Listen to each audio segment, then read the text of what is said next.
ഈ പ്ലാന്റിൻ്റെ പൂക്കൾ കണ്ടിട്ട് നിങ്ങൾക്കിതൊരു പേരയാണ് തോന്നുന്നുണ്ടോ? ഇതാണ് ബീട്രൂട്ട് പേര എന്ന് പറയുന്നത്. ഇതിൻ്റെ ഒരു കളറ് ഇങ്ങനെയാണ് വരുന്നത്. നല്ല ഭംഗിയാണ് കാണാൻ. അപ്പോൾ ഇതിൻ്റെ പൂവാണെങ്കിലും കായാണെങ്കിലും ഇലയാണെങ്കിലും ഒക്കെ സാധാ പേരൻ്റെക്കാട്ടിലും ഒരുപാട് വ്യത്യസ്തത ഉള്ളതാണിത്. പൂച്ചെടിയായിട്ടും പഴച്ചെടിയായിട്ടും ഉള്ള പേരയെ കാണാനും ഭയങ്കര സുന്ദരമാണ്, കഴിക്കാനും രുചികരമാണെന്നാണ് പറയുന്നത്. ചെറുതിലേ കായ്ക്കുന്നുണ്ട്. വാങ്ങി വെച്ച് കുറച്ച് കഴിയുമ്പോൾ തന്നെ പൂവും കായൊക്കെ ഇടുന്നുണ്ട്. നല്ല വെയിലുള്ള സ്ഥലത്തൊക്കെ വെച്ചാൽ പെട്ടെന്ന് കായ പിടിക്കുന്നുണ്ട്.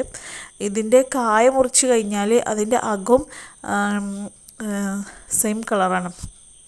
ബീട്രൂട്ടിൻ്റെ അതേ ഒരു ഷെയ്ഡ് തന്നെ വരുന്നത്, ആ ഒരു കളർ വരുന്നുണ്ട്.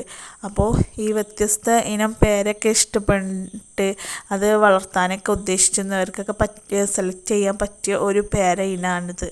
അപ്പോൾ നിങ്ങളുടെ ഗാർഡനിലോ അല്ലെങ്കിൽ മുറ്റത്തോ എവിടെയെങ്കിലും വെച്ച് പിടിപ്പിച്ചാൽ കാണാൻ നല്ല ഭംഗിയായിരിക്കും.